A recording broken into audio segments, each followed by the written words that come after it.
한 주간 동안 잘 지내셨지요? 하나님께서 우리에게 은혜를 부르셔서 한 주간의 삶을 각자 살다가 주의 전에 모이게 된 것을 너무 반갑고 감사합니다.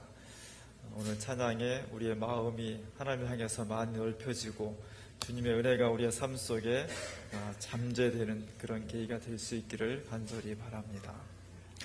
이번 주에 설 명절을 맞이했습니다. 명절은 너무 좋은 것이고 또 기쁜 것입니다. 우리나라도 설 명절을 통해서 다 합치면 한 3천만 명 정도가 이동을 한다고 해요. 많은 사람들이 고향을 찾기 위해서 길 막히는 것에도 불구하고 어려움을 극복하고 가고 있습니다. 중국은 역시 대국이라 춘절이라고 하는데 한 40일 동안 한 3억 명 정도가 이동을 한다고 하고요. 지금은 중국도 이제 많이 발전했지만 몇 년 전까지만 하더라도 고향을 찾기 위해 저렇게 막 6.25 피난 가듯이 기차에 저렇게 매달려 가고 저러다 어떻게 몇 시간씩 가는지 모르겠어요. 중국 땅덩어리가 넓어서 한 10시간, 20시간 막 갈 텐데 화장실은 어떻게 가고 밥은 뭘로 먹을까 참 괜히 제가 걱정이 되고 그렇습니다. 저런 가운데서도 굳이 저런 어려움을 뚫고서 가는 곳, 그것이 바로 고향이죠. 고향에 가기 위해서 저런 어려움과 난관을 헤치고 마구 가는 것이 우리나라, 중국, 여러 나라의 풍습인 것 같습니다. 우리나라 사람들 요즘 연어를 굉장히 좋아합니다. 연어는 자기가 태어난 저 깊은 계곡의 산골에서 태어나서 다시 바다로 수천 킬로미터를 떠내려와서 바다에 살다가 다시 산란할 때가 되면은 자기가 태어난 고향으로 그 험한 길을 다시 돌아갑니다. 귀향을 합니다. 그것을 잘 알고 있는 자연의 맹수들, 곰 같은 경우는 그 거슬러 올라가는 연어를 잡아먹기 위해서 겨울잠을 자야 되니까 수많은 연어들을 잡아먹기 위해서 이렇게 길목을 딱 지키고 있는 거죠. 그래서 올라오는 연어를 잡아먹고 또 낚시꾼들도 길목을 지키고 있다가 연어를 잡아먹습니다. 물론 저 곰같이 너무 며칠 동안 밤새도록 잡다가 피곤해가지고 연어를 안고서 지금 졸고 있는 그런 곰도 있지만 하여간 연어가 자기가 태어났던 고향을 다시 찾아가는 길은 그게 순탄한 길은 아닙니다. 굉장히 어려운 길이고 수많은 연어들이 고향에 당도하지 못하고 목숨을 잃고요. 그럼에도 불구하고 그들의 유전인자 속에는 다시 귀향을 해야 된다는, 자기가 태어났던 곳으로 돌아가야만 된다는 것이 수많은 세월을 통해서 연어의 유전자 속에 각인되어 있습니다. 고향은 그렇게 좋은 곳이고 고향에 돌아가야만 내 존재가 다시 이어진다는 것이 모든 생명체 속에 남아 있습니다. 제가 백령도에서 군목으로 근무할 때 91년대 아버님께서 11시간 배를 타고 오셨습니다. 지금은 이제 한 너댓 시간이면 가는데 11시간 배를 타고 와서 한번 본 것이 그 백령도에 보면 이제 황해도의 그 장상곳이 보이거든요. 그거 한번 보시고 한동안 저길 바라보시고 그리고 황해도식 만두 한 그릇 드시고 그 다음날 이른 아침에 배로 다시 11시간을 배를 타고 인천으로 가셨던 기억이 납니다.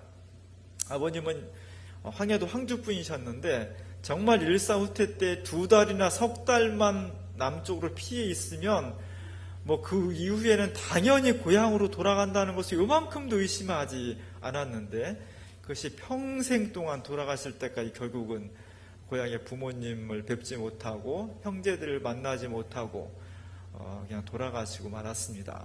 몇 번이나 이산 가족 신청을 했는데 그게 그렇게 당첨 확률이 높지 않더라고요. 우리나라 요즘 그 연두 기자회견에서도 남북 정상이 만나자, 다른 어떤 것보다도 이산가족 상봉 문제는 먼저 해결하자, 그렇게 했음에도 불구하고 하나도 지금 진전이 되지 않고 있죠. 그 사이에 가족을 떠나서 평생 동안 그리워했던 이산 가족분들은 연세가 드셔서 이미 90, 100 이렇게 해서 많이 돌아가셨고요. 어떤 조건을 달지 않고서라도 이 인도적인 남북 이상 가족 문제는 빨리 해결이 돼야 될 것 같습니다. 그래서 그분들이 그리운 가족들을 만나고 고향도 한번 땅도 밟고 어린 시절의 추억도 다시 되새기고 그러면서 돌아갈 수 있다면 평생의 한이 풀어질 것 같다는 그런 생각이 듭니다. 도대체 고향이 뭐길래 저렇게 수많은 사람들이 명절 때만 되면 고향을 찾기 위해서 모든 어려움을 다 극복하고 찾는 걸까? 도대체 고향이 뭐길래 연어는 내가 이 길을 가다가 목숨을 잃을 것이라는 것을 뻔히 알고 있으면서도 수천만 년을 되풀이해서 이 고향을 찾는 행렬을 중단하지 않는 걸까? 고향은 바로 모든 존재가 태어난 출발점이기 때문입니다. 내 인생은 고향에서 비로소 시작된 시간의 원천입니다. 고향은 내 존재가 바로 그곳에서 탄생한 장소의 원천입니다. 우리가 고향을 찾아서 돌아간다고 하는 것은 내 존재의 근원을 찾아가는 겁니다. 여러분이 명절을 갈 때 부모님을 만나고 형제들을 만나죠. 바로 내 존재가 시작된, 내 생명이 시작된 출발점. 부모님께 감사드리고 기뻐하고 다시 그 부모님을 통해서 내 인생을 돌아볼 수 있는 정말 소중한 것이라서 명절 때마다 우리가 힘들더라도 꼭 부모님을 찾아뵙고 함께 감사의 인사를 나눴으면 좋겠습니다. 오늘 본문의 말씀은 이사야 선지자가 이스라엘 백성들을 향해서 여러분 지금 너무나 어려운데 여러분에게 새로운 기쁨과 즐거움이 나타날 것이라는 굉장히 희망적인 예언을 해주고 있는 것입니다. 이사야 선지자는 이스라엘 궁중에서 자랐던 굉장히 지체 높은 가문의 사람이었습니다. 구약시대에 수많은 예언자가 있는데 그 예언자들 중에도 굉장히 민중적이고 굉장히 가난하고 사회를 막 뒤집어 엎는 그 개혁적인 그런 선지자도 있는 반면에 이사야처럼 태어날 때부터 귀족으로서 왕족으로서 궁중에서 자라고 세계의 국제 정세를 공부하고 굉장히 엘리트적인 그런 요소를 가지고 있는 그런 예언자도 있습니다. 미켈란젤로가 400년 전에 천지창조를 그리면서 천장 주변의 옆구리에다가 여러 구약의 인물들을 새겨 놓았습니다. 구약에 나타나 있는 것처럼 예언자 이사야는 굉장히 귀족적이죠. 아주 터프하지 않고 굉장히 그 엘리트적인 그런 모습으로 그려져 있는데 그 예언자 이사야가 유다 백성들에게 하나님의 음성을 전해 주었습니다. 여러분, 하나님께서 이 땅에 오시면 언젠가 그날이 올 텐데 그날에 주님께서 우리가 지금 안고 있는 탄식, 눈물, 고통 이런 것들은 다 도망가고 그것에 정말 기쁨과 즐거움을 하나님께서 베풀어 주실 것입니다. 구체적으로 지금 눈이 안 보이는 사람은 앞을 보게 될 것입니다. 귀가 잘 안 들려서 너무 답답한 사람은 귀가 뻥 뚫리는 그런 역사가 일어날 것입니다. 평생 걷고 싶어도 한 발자국도 걷지 못했던 사람들은 마치 사슴이 뛰어다니듯이 그 다리에 힘을 얻어서 이리 뛰고 저리 뛰고 그렇게 자연스럽게 다닐 수 있을 것입니다. 이 사막 광야에서 물 한 모금 나지 못해서 메마른 인생 이 역사 가운데 사막이 샘물이 터져가지고 옥토가 될 것이고 이 건조한 인생과 역사 속에 생수가 터져나와서 생명이 충만할 것입니다. 그런 예언의 말씀을 이스라엘 백성들에게 전해주었습니다. 이 말씀을 지금 듣고 있는 사람들은 편안하게 앉아서 별로 부족함이 없는 그런 부유한 사람들이 아니라 포로로 잡혀와서 절망과 눈물과 탄식 가운데에서 어찌할 수 없는 그런 사람들. 내 인생 왜 이렇게 비참하지? 내 인생 왜 이렇게 행복하지 못하지? 세계가 왜 이렇게 절망적이지? 그래서 눈물과 탄식을 거둘 수 없었던 사람들. 오늘도 힘들지만 내일은 더 힘든 사람들. 이런 사람들 속에 오늘 하나님께서 이사야 예언자를 통해서 너희가 지금은 어렵지만 가까운 장래에 이 광야에 꽃이 필 것이고 여러분의 삶 속에 새로운 생기가 돋아날 것이며 하나님께서 우리에게 기쁨과 즐거움을 줄 것이라는 놀라운 약속을 베풀어 주셨습니다. 그것이 하루아침에 당장에 이루어지지 않았지만 절망과 고통 속에 있던 사람들이 이 말씀을 듣고 새로운 용기를 얻었고 새로운 희망을 가졌을 때 수십 년 후에 정말 이스라엘 백성들은 인생이 완전히 새로워지는, 역사가 새롭게 변혁되는 놀라운 경험을 할 수 있게 되었다는 겁니다.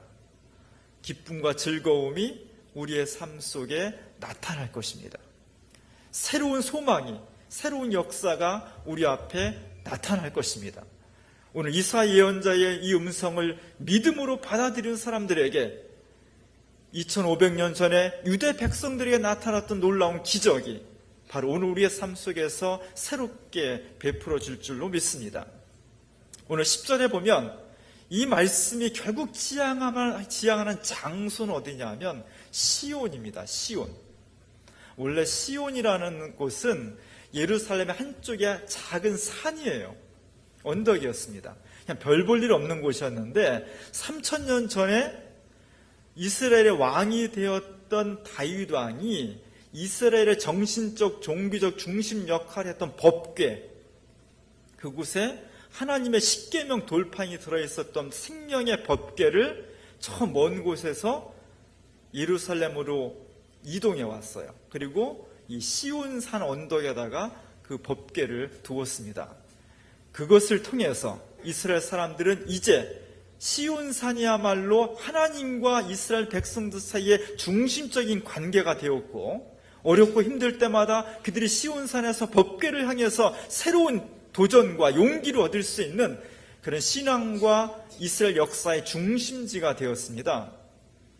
그래서 수많은 사람들이 3000년 동안 우리는 시온을 향해서, 시온산에서, 시온의 언덕에서 이렇게 이스라엘 백성들에게 시온은 단순히 한 장소가 아니라 하나님과 이스라엘 연결시켜주는 중심, 이스라엘 백성들이 어려울 때마다 자신들이 그곳에 돌아가서 안식을 얻고 새 힘을 얻을 수 있는 정신적이고 신앙적인 고향이 되었던 거죠. 사실 이스라엘 백성들에게 있어서 시온은 그들의 역사 속에서 아픔과 희망을 동시에 간직하고 있습니다. 예수님 돌아가시고 한 40년 후에 이스라엘 백성들이 그 당시 이스라엘 지배하고 있던 로마를 향해서 대규모 독립운동을 일으켰습니다. AD 70년에. 이 독립운동을 통해서 금방 독립이 쟁취될 것 같았지만 로마는 너무나 강했기 때문에 로마의 큰 장군이 대규모 군대를 이끌고 이스라엘을 침략해서 완전히 다 멸망을 시켜버렸습니다. 예루살렘 성전 다 부셔뜨렸고 예루살렘을 초토화시켜버렸습니다. 그리고 로마 대제국 가운데서 이것밖에 안 되는 유대민족, 너희를 완전히 이 세상에서 멸절시켜버릴 것이라고 해서 유대민족을 다 전 세계로 쫓아내버렸습니다. 이때부터 디아스포라 유대인이 생긴 겁니다. 그리고 그들은 1900년 동안 세계 곳곳에서 유럽, 러시아, 아프리카, 인도 이런 곳에 흩어져 살면서 나라 없는 백성으로서의 서름을 갖고 살았습니다.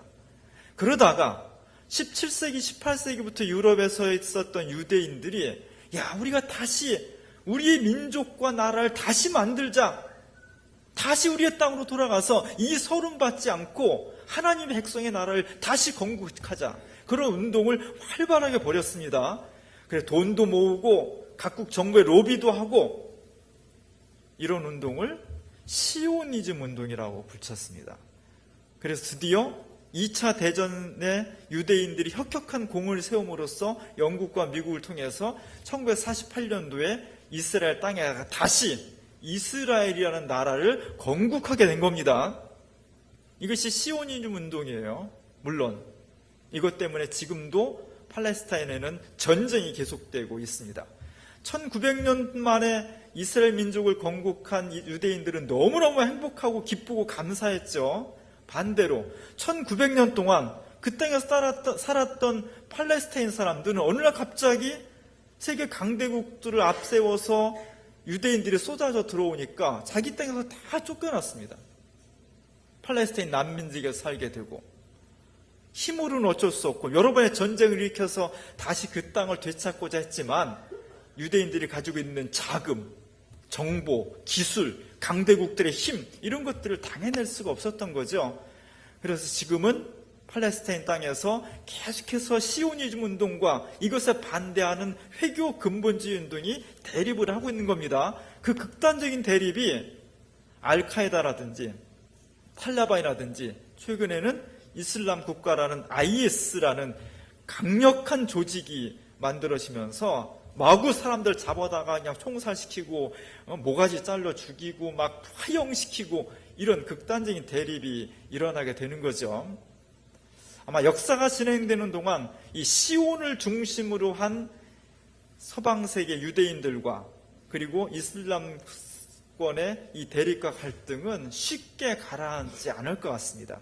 그리고 저것은 세계 화약고가 되고 있는 거죠. 이 대립, 시온을 중심으로 한 이 대립은 단지 전쟁에서만 일어나는 것이 아니라 문화 영역에서도 일어나고 있습니다. 2003년도에 영화 중에 제일 재밌는 영화 중에 매트릭스라는 영화가 있었어요. 3편까지 참 기발한 영화인데 2003년도에 매트릭스 2가 개봉이 됐습니다. 더 리로디드라는 영화가 개봉이 됐는데 전 세계적으로 엄청난 흥행을 했습니다. 저기에 보면 지하 세계에서 새로운 세계를 꿈꾸는 사람들이 모여서 자기 주권을 찾고자 지하에서 어렵게 살아갑니다. 그런 내용을 담은 것인데 이집트란 나라에서 저 영화의 상영을 불허했습니다.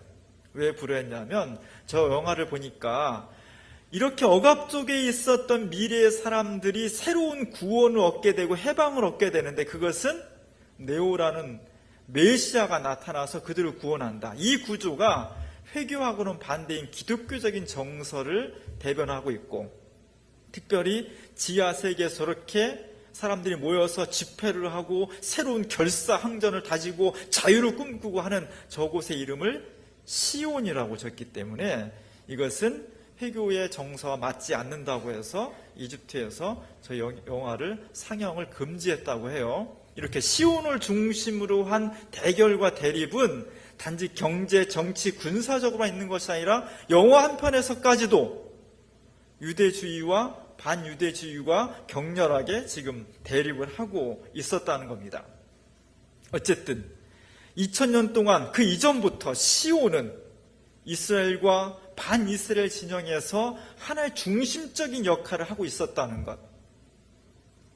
서양에 가면은 여러 대규모 성당들이 있습니다. 교회들이 13세기, 12세기에 서양 중세 유럽이 막 융성했을 때 기독교의 융성과 서양 중세의 그 발전된 모습을 증명하기 위해서 여기저기에 대규모 성당들을 지었습니다.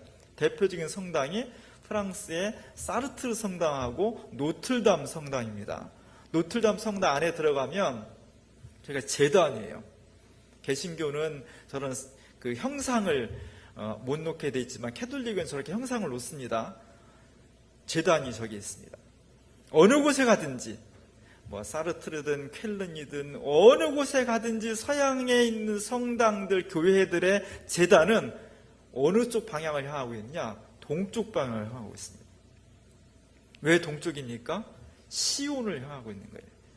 하나님의 역사가 시온에서 이루어질 것이다. 시온에서 새로운 구원과 화평과 하나님의 나라가 이루어질 것이라는 믿음이 오랫동안 증언되어 왔기 때문에 모든 제단은 다 동쪽을 향하고 있습니다. 그러면 문은 어느 쪽으로 향하게 되겠어요? 문은 동쪽의 반대편이니까 서쪽에 있는 거죠. 저게 노틀담 성당의 바깥이고 바깥쪽에 중간쯤 보면은 거대한 스테인드 글라스가 있습니다. 저걸 장미창이라고 해요. 해가 동쪽에서 떠서 서쪽으로 질 때 저 장미창은 그 유리를 색채를 입혀가지고 거대한 유리창을 스테인드 글라스로 만든 건데 거기에 햇빛이 쫙 들어온다는 겁니다. 이런 전기가 없을 때, 인간이 만든 빛이 없을 때 자연의 햇빛이 저 찬란한 색채를 통해서 성당 안으로 들어올 때 중세 유럽의 사람들은 신의 임재를 느끼게 된 거죠. 어쨌든 시온이라고 하는 것은 아주 오랫동안 하나님의 영광이 드러날 수 있는 그런 곳이었습니다.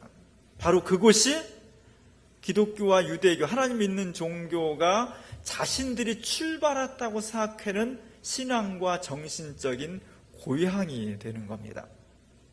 고향은 명절에만 중요한 것이 아니라 신앙에 있어서도 대단히 중요한 겁니다. 우리 기독교에서는 인생을 어떻게 보냐? 처음에 태어나는 것이 있고 쭉 과정을 거쳐서 죽는 것이 있는 겁니다. 역사도 처음에 창조가 있고 쭉 진행돼서 마지막 종말이 있는 겁니다. 이렇게 직선적인 역사관과 인생관을 가지고 있는 것이 기독교적인 관점이에요. 근데 정말 중요한 것은 이렇게 직선적인 인생관과 역사관이 마침내 둘이 만난다는 거예요. 다시 말하면 인간이 죽으면 끝이 아니라 죽으면 다시 우리 생명의 근원인 하나님께로 돌아가는 겁니다. 돌아가신다고 하잖아요. 역사에 창조가 있고 종말이 있지만 그 종말은 창조와 동떨어진 것이 아니라 다시 창조의 모습을 회복하는 것이 종말입니다. 이것을 새 예루살렘이다, 새 에덴이다, 이렇게 말을 하는 겁니다. 초대교회는 단지 처음 교회가 아니라 끊임없이 역사 속에서 발전되는 모든 교회가 다시 돌아가야 될 고향인 겁니다. 이렇게 기독교는 처음과 끝이 하나로 만나는 그런 역사를 가지고 있습니다. 그래서 기독교에서 가장 중요한 것은 고향이에요. 고향. 독일어로 고향은 하이마트라고 해요. 우리나라 하이마트가 있죠. 그거는 고향 하이마트가 아니고 아주 높은 질의 물건을 판다는 의미에서 하이마트지만 우리가 독일어하고 글을 하니까 이건 알고 있어야 돼요. 본향, 하나님의 나라, 이걸 하이마트라고 해요. 고향을 끊임없이 추구한다는 것이 기독교의 가장 중요한 어떤 신앙 고백 중에 하나가 되는 겁니다. 오늘 우리가 현대를 살아가면서 정말 위험한 것은 이렇게 소중한 우리가 돌아가야 될 고향을 현대 문화가 파괴하고 있다는 거예요. 여러분 고향 돌아가면 옛날 모습 그대로 있습니까? 저도 고향 가보면 옛날에 그 또랑, 언덕, 밭 거기서 막 칼싸움하고 막 공차고 그랬던 때 다 없어졌어요. 이제 아파트 들어서고 있고요. 되게 아쉬워요. 우리가 태어난 고향은 그냥 없으면 그냥 아쉬운 것으로 끝나지만 인생 전체가, 역사 전체가, 인류 전체가 다시 돌아가야 될 고향은 반드시 있어야 되는 거예요. 그 고향이 없으면 돌아갈 곳이 없는 겁니다. 500년 동안 지속되고 있는 지금의 현대 문화, 역사, 학문 모든 것들의 근본적인 차관점은 어디냐면 이제까지 있었던 인류의 고향을 파괴해버리는 거예요. 그래서 리처드 도킨슨이라는 사람이 만들어진 신이라는 책을 써가지고 전 세계에 막 배포를 했습니다. 우리의 고백은 하나님께서 사람을 만들고 세상을 만들고 역사를 만든 것이라는데 최근에 수많은 석학들이 주장하는 것은 하나님의 세상을 만든 것이 아니라 사람이 신을 만든 거다. 이런 주장들이 물론 옛날에도 있었지만 시대가 진행되면서 점점 그 세력이 한편으로 넓혀지고 있다는 거예요. 이 현상을 우리가 주의 깊게 봐야 됩니다. 이런 거대한 인류 문화와 정신의 흐름을 기독교가 직시하고 있어야 돼요. 그것은 다시 말하면 무슨 말이냐면 우리가 다시 인류와 역사가 돌아가야 될 근거인 하나님을 현대문화가 파괴하고 있다는 거예요. 물론 진짜 그렇다고 파괴가 되냐, 한 번에 없어지냐, 그건 별개의 문제로 문화의 흐름이 그렇게 되어가고 있다는 겁니다. 19세기에 러시아의 대문호요 사상가였던 도스토옙스키는 평생에 수많은 작품을 통해서 말했던 것은 바로 이 점이었습니다. 이 땅에 수많은 사람들이 신을 없애려고 하는데 하나님이 우리를 만든 것이 아니라 인간이 하나님을 만든 것이라고 해서 그 신의 근거를 없애려고 하는데 정말 이 세상에 정말 우리의 인생에 하나님이 계시지 않다면 어떻게 될까? 이 문제를 하나님이 계시지 않으면 이렇습니다. 이렇게 표현한 것이 아니라 때로는 죄와 벌로, 때로는 까라마조파의 형제도 여러 문학 작품을 통해서 인간이 신이 없다는 것을 얼마나 비참한가 하는 것을 우리가 보여주고 있어요. 그의 해답은, 그의 답변은 만약 이 땅에 신이 존재하지 않는다면 인간은 미치거나 죽거나 정신병에 걸리거나 죽거나 둘 중에 하나라는 거예요. 그 예언이, 이 문학가의 예언을 우리가 신중하게 잘 듣고 우리가 돌아가야 될 고향을 파괴하는 이 문화에 대항해서 고향을, 하나님을 우리가 다시 보호하고 되살려내는 것이 우리 교회에 주어진, 그리스도에게 주어진 아주 중요한 사명이라는 것을 각인해야 되는 겁니다. 오늘 제가 주부에 렘브란트의 아주 유명한 그림 탕자의 귀환을 실었습니다. 이 그림은 너무너무 유명한 거고요. 1669년도에 이 렘브란트가 그렸으니까 본인이 죽던 해에 그렸어요. 사실은 렘브란트는 사실 파란만장한 삶을 살았습니다. 파란만장한 삶을 살면서 죽기 전에 이 그림을 그렸어요. 아마도 렘브란트는 자기 자신을 탕자라고 생각했을지 모릅니다. 쾌락, 돈, 즐거움, 세상에 많이 갈다가 결국은 다시 상처 입고 하나님 앞에 돌아오는 자신의 모습을 그렸는지 모르겠습니다. 탕자는 무조건적인 귀환이에요. 조건이 없습니다. 하나님 앞에서 아버지 앞에 돌아올 때 어떤 조건도 달지 않고 무조건 돌아왔습니다. 이것이 탕자가 가지고 있었던 가장 중요한 메시지예요. 우리의 구원은, 우리의 생명은 어떤 조건도 없이 하나님 앞에 고향으로 다시 돌아오는 것.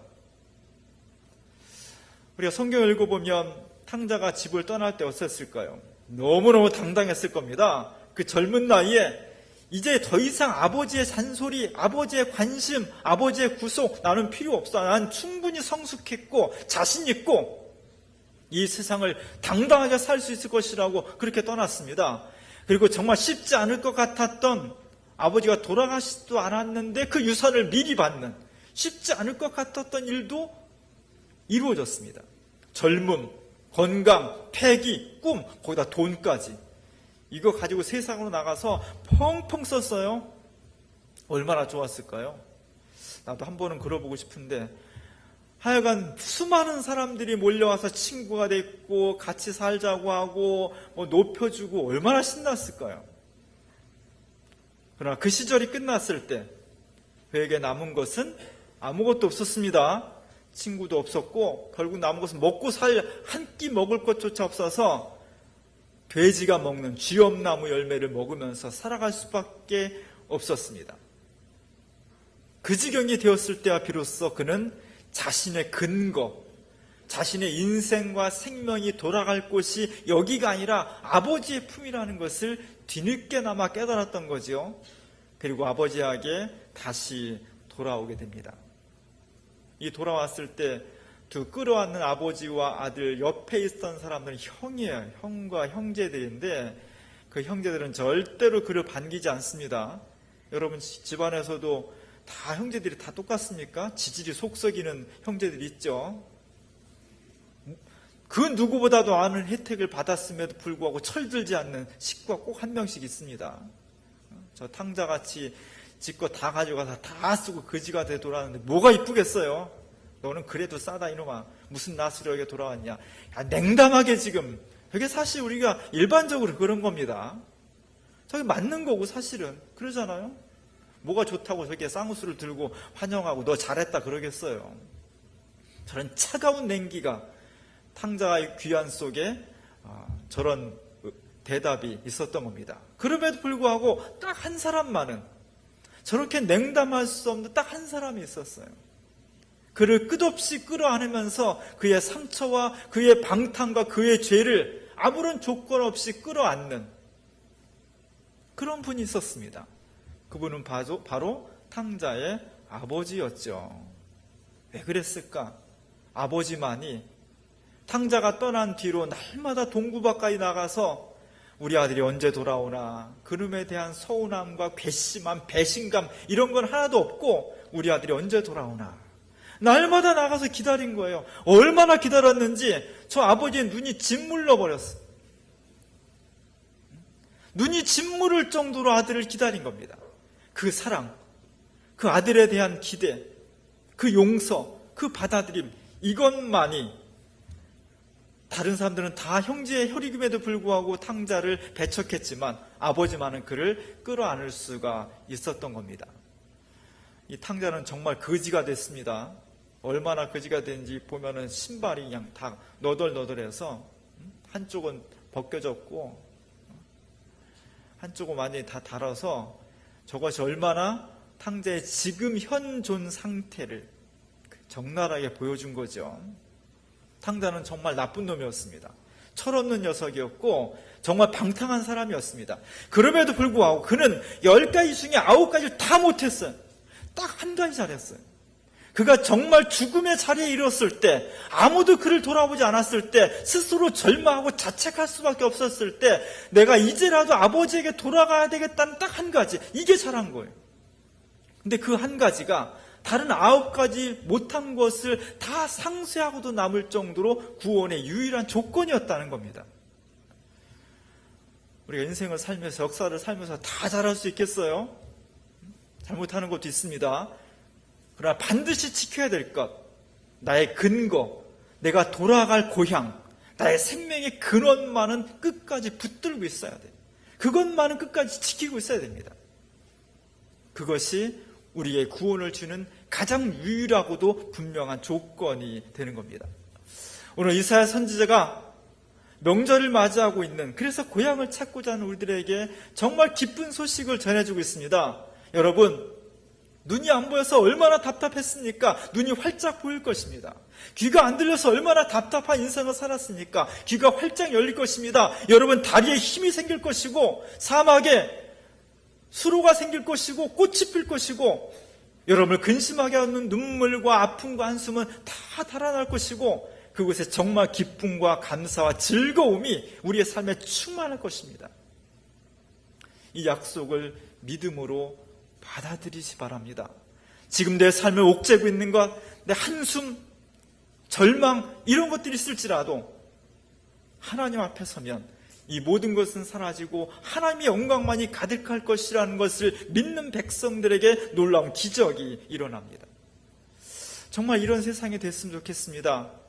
세월호 사고가 난 지 300일이 넘었음에도 불구하고 아직도 그 유족들의 눈에서 눈물과 한숨이 거둬지지 않고 아직도 수많은 사람들이 이 진상을 규명해 달라고 촉구하고 애쓰고 도보 행진해야 되고 오체투치해야 되고 이런 세상이 물러가고 우리 사회에 더 이상 눈물이 없는 정말 좋은 그런 세상이 됐으면 좋겠습니다.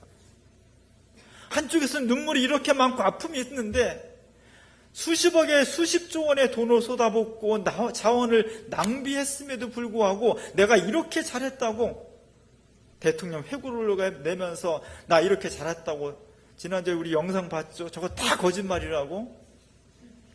한쪽에서는 눈물과 한숨인데 한쪽에서는 이렇게 거짓말을 통해서 자신을 드러내는 그런 세상이 좀 안 됐으면 좋겠습니다. 한쪽에서는 저렇게 한 노동자가 눈에서 눈물을 그칠 수 없는 아픔이 이 현실에 존재하고 있는데 그런 것들이 다 치유돼서 우리 모두가 다 하나님 앞에서 기쁨과 감사가 넘쳤으면 좋겠습니다. 어떻게 하면 좋겠습니까? 여러 가지 노력을 우리가 해야 되지만 가장 근원적이고 가장 중요하고 가장 핵심적인 조건은 우리 인생과 역사의 근원인 고향인 하나님께 다시 돌아가는 것입니다. 그분을 믿고 그분께 모든 것을 맡기고 그분의 사랑을 신뢰하면서 내 모습 이대로 지치고 눈물 짓고 상처난 있음 이대로 죄악된 모습 그대로 주님 앞에 가지고 나와서 주님의 품에 그대로 안기는 것입니다. 바로 그곳에서 새로운 용기가, 새로운 생명이 사막이 변해서 새로운 농토가 되고 새로운 생명이 꽃피는 그런 역사가 일어난다는 것입니다. 오늘 이사야 예언자가 하나님께서 우리에게 이 희망을 주셨습니다. 개인의 삶이든 인류의 역사든 그 어느 것이든 간에 우리의 영원한 고향 되신 하나님 앞에 우리의 삶과 역사를 전적으로 의탁하고 그분께 돌아갈 때 그곳에서 탄식과 죽음이 물러가고 새로운 생명과 기쁨과 즐거움이 우리 속에 충만할 것입니다. 이번 명절을 통해서 고향 가시고요. 그리고 다시 돌아와서 내 인생의 고향, 인류의 고향, 우리 역사의 고향이 어딘지를 다시 회복하면서 주님 앞에서 새로운 생명과 기쁨을 다시 누릴 수 있는 놀라운 역사와 은총이 우리 모두에 함께 할 수 있기를 주님의 이름으로 간절히 축원합니다. 기도하겠습니다. 은혜로우신 하나님, 우리의 고향 되시는 하나님, 하나님이 계셔서 너무나 감사합니다. 오늘 우리들의 세상이 근원 되시는 하나님을 파괴하려고 하지만 우리는 근원 되시는 하나님 앞에 끊임없이 돌아가면서 우리의 사막이 새로운 생수로 변하고 우리의 근심과 탄식이 살아나고 그곳에 진정 기쁨과 감사가 충만한 삶이 될 수 있도록 인도하여 주시옵소서. 우리에게 설 명절을 주셨습니다. 우리가 간절하고 기쁜 마음으로 고향을 방문하듯이 내 생명의 근원이신 부모님을 방문하듯이 우리 인간의 삶과 역사가 하나님을 끊임없이 찾고 그곳에 귀의함으로써 우리의 상처를 치유받고 새로운 생명을 얻을 수 있는 놀라운 역사가 오늘 우리 가운데 일어나게 하시옵소서. 예수님의 이름으로 간절히 기도합니다.